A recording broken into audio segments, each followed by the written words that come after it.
Hello and welcome to Blockchain Gaming World Daily with me, John Jordan. So today I am looking at a new state of the nation, state of the NBA Top Shop report that they've just put out. Dapper Labs has just put out. It's pretty interesting. I've done a few videos about NBA Top Shot. Obviously, it's not a game yet. There is a game coming, although that may have been delayed by the massive success of NBA Top Shot as a NFT collectible product. There's some general interesting stuff here, and there's one other thing which I think shows, which I found interesting, which we'll go into. But anyway, I guess as probably most people know now, the collectible has exploded in January. So now there are they're saying here there's more than 30,000 collectors owning these moments. They're termed for NFTs, these little video clips of people playing basketball. And they've reached nearly $50 million in marketplace transactions. We can actually check that. So here's Crypto Slam, which is a kind of third-party website which covers this sort of stuff. So we can see here yesterday that there was $1 million worth of trading on NBA Top Shot. So over 4,000 people buying, and we can check the all-time figure. Yeah, now pretty much $50 million worth of trading on the marketplace. This is just measuring marketplace trading, so this isn't measuring the people buying packs. And we can see here actually kind of almost 42,000 accounts on there. And actually, as we'll get to, I think some people individuals have multiple accounts, and that has now been strictly banned. So if you're in NBA Top Shot and you have more than one account, that's banned now, and you have to basically merge your accounts together. Otherwise, your account has a high likelihood of getting banned, which is obviously a bad thing. So, why I think this kind of state of the game sort of thing is interesting is it kind of shows the problems of success. So there's no question that NBA Top Shot has exploded. It's gone much faster than anyone would have thought. And even though Dapper Labs are an experienced dev team, they did CryptoKitties back in the day. They've launched their own blockchain, so they have a lot of control over the user experience. They've been surprised, and even though they're very well funded as well, when you have this sort of kind of growth, you have problems. So we can see here, this is a graph of transactions. So this is listing, sales, and transfers per hour. It's a bit difficult to see the graph there, but this line here is 40,000. So this is 40,000 an hour. So we can see there's been some peaks here towards the end of January, where they were doing over 40,000 transactions an hour. And this is happening on the Flow blockchain. This isn't a centralized server, so that adds complexity. And we can see here back even in the start of January, well under. I mean, kind of minuscule really compared to what happens. And even now, where things have tailed off a little bit, they're still regularly coming over 20,000 transactions an hour. So this is problematic, and obviously it's particularly problematic because you're running this as a live service, so you can't just shut the servers down and kind of reconfigure them all. You're trying to do this while people are trying to trade, and they're trying to obviously the big thing that they've been dealing with is these drops. So drops are when they release new card packs, and there's very limited numbers. So I think at the moment when they do a card pack drop, they're dropping 25,000 packs, and they're just selling out straight away. And there's lots of problems with obviously people trying to buy packs and this sort of stuff. So this is just I think sometimes we, as kind of users or as gamers, we kind of see these kind of technologies, these games, these products as being kind of somehow magic, and it just works all the time. And if it doesn't work, we get very, very upset and say very rude things about the developers, maybe online or wherever. And these kind of things, there is no magic in the in the computer world. Blockchains don't make things magic. If you have massive loading, these systems creak and eventually kind of stop working. So let's not get too kind of angry about these sort of situations. Obviously, it's harder because there's real kind of value involved. So getting one of these card packs, it's $15 card pack, and probably if you sell the cards straight away, you've got $250 worth, maybe more of value in these things. So you can understand people get annoyed for that reason. This is very expensive, very experimental, very early days. We just need to be kind of cognizant that these people are trying. Dapper Labs are trying as much as they can to do this, and they're super stressed out. Like everyone there is working really hard on the dev side, obviously on the support side, and all this sort of stuff. So we just need to be aware of that. And this is so And the other thing is they're trying to think about how to fix problems now, but also not create more problems in the long term. So there is a very difficult kind of balancing act you're trying to do, where you're trying to, it's very easy to create kind of norms now that will be detrimental for in the long term. So when you're trying to build a product that you hope will be around for 10 years, I mean, CryptoKitties is already now into its kind of fourth year really. So these things could be around for a long time, so you need to be careful with that. So I'm not going to go through all this. I'll put a link in and you can have a look. There's a whole bunch of stuff about what's going on. There was something I thought was interesting here. So as we say, they've people can't get packs because they're selling out really fast. And obviously, one of the things is 25,000, but people are buying multiple packs. So there's stuff that's clearly going in. So limits per order, maximum concurrent orders per collector. So basically, the big collectors can't come in and snuffle everything up. But equally, you don't necessarily want everyone to only buy one pack. I mean, it's a difficult thing to do. So the most recent pack drop was the Cool Cat pack, which obviously sell out straight away. And it's interesting. So they did do these other things. So they did this. They did a raffle. So you just had to enter your account address in, and there was like a raffle to buy a card pack. That was kind of staged over. So you won the opportunity to buy a card pack. You didn't have to dive in straight away. So they kept some of the packs back. And I actually got I won one of those raffles. So that was kind of nice. Obviously, you paid $15 to get something that I think obviously has a lot more value to it. But again, coming back to this kind of short term and long term. So the experience was interesting, but it brought several issues. It put immense load on our support and server teams. Support and community teams. So obviously you run a raffle and people are just like, why didn't I win the raffle? And I won the raffle. How do I get my cards? And I won the raffle and I can't pay. And this is adding functionality by allowing people, not forcing everyone to jump into the drops when they go live, but then you're creating this other issue where now you create a new thing and people don't understand it. And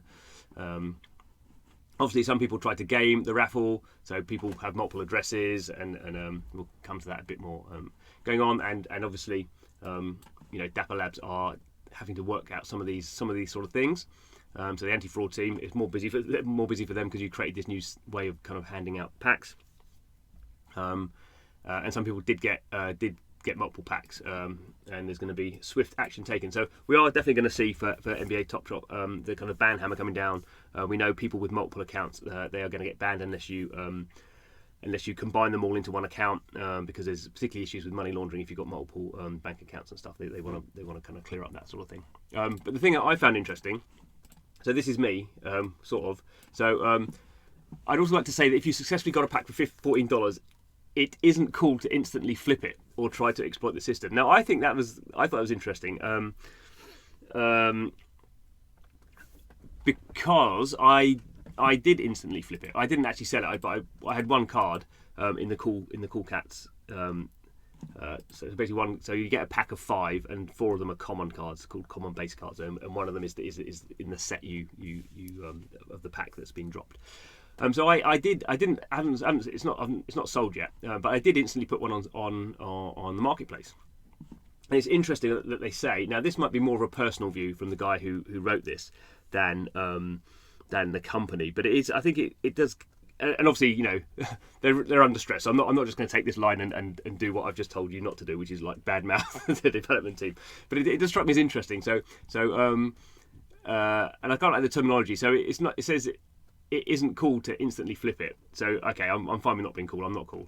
So that's fine. But this is kind of suggesting that that's exploiting the system. And I think this kind of comes down sometimes to how people view blockchain and trading and marketplaces. So for me, I've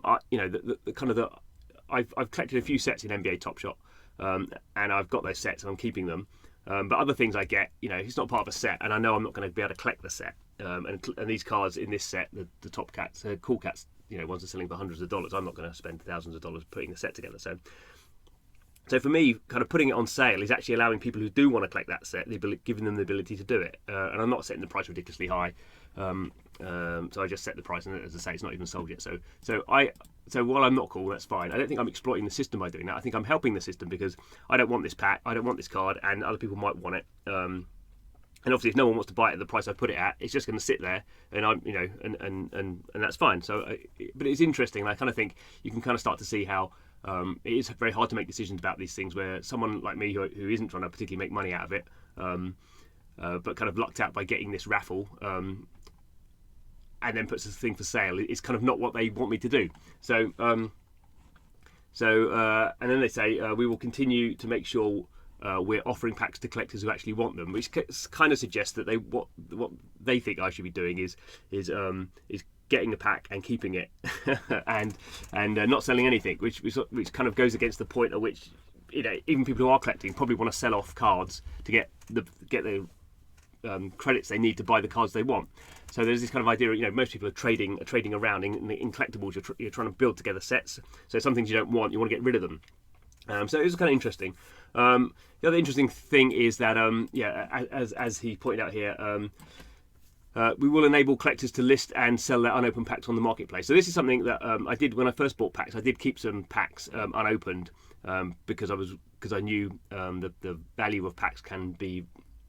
Because obviously all these packs are sold out now. So if you have an unopened pack, those actually can be pretty valuable. But at the moment, I'm not keeping stuff because sometime in 2021 sounds like a long way off to me. It sounds like the NBA Top Shop is going to be fighting fires for many months to come for the success it's had, and these things like selling packs, unopened packs, and even selling collections, which I would sets, the sets, which I'm also interested in, which is why I'm keeping sets, is a long-term thing, which is fine. I didn't get into NBA Top Shop to make money. I got into it because I was expecting a game coming. So I think this stuff is interesting. It's a bit of a waffle, but I think this kind of shows sometimes that the people on the inside can end up having a very different view than people on the outside who are not out to exploit the system. I'm certainly not doing anything kind of underhand at all. I'm just using the system, but lots of people, obviously there's a spectrum of ways in which people will use these blockchain based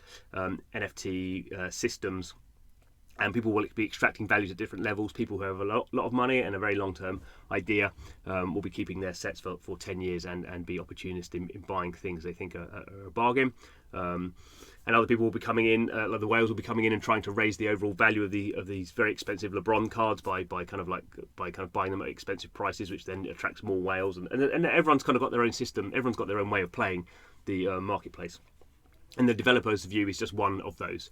Now, obviously, the problem with NBA Top Shot is they drop these packs. So in a lot of blockchain systems, the NFTs are created, and you don't necessarily then have a series of drops all the time.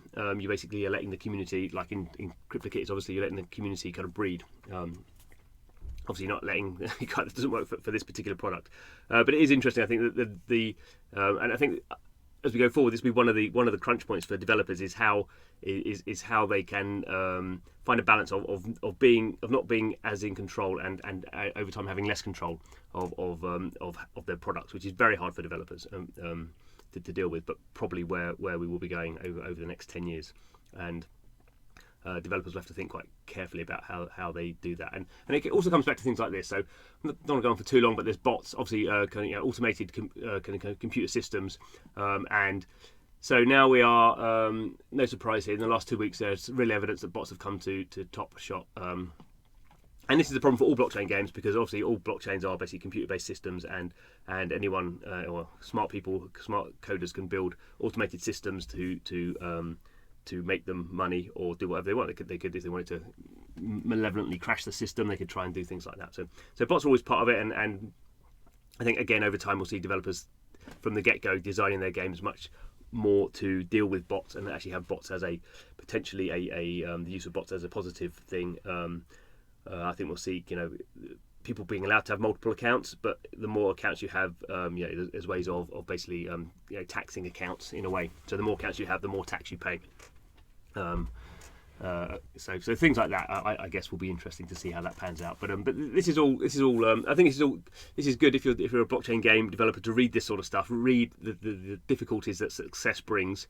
Now those are nicer problems to have than not having success, because you've got Dapper Labs are by far and away the kind of preeminent developer of blockchain kind of entertainment products at the moment, and they've got their own blockchain, which I'm sure is going to be very successful in 2021. But it doesn't come without costs, and those costs are definitely stress on your employees, and some cognitive stress about thinking about how to fix problems now.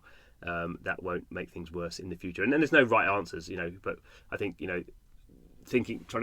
obviously the more you can think about these things ahead of time, and the more you can kind of stress test in your mind what happens if your game suddenly gets 1 million users, and how you're going to deal with things like bots and things like that, which are known issues. They're going to happen. There's lots of unknown unknowns, as the term goes, that you're not going to be able to deal with very well. But this is kind of interesting to think about these sort of things. Anyway, that was what I was waffling about today. Hope you enjoyed it, or it was useful to some degree. This is Blockchain Gaming World, where we are deep into the world of blockchain games and the way this is really going to be changing gaming, the gaming sector over the next 10 years. So I hope you enjoy it. Please do subscribe to the channel. Thanks for watching, and see you again soon.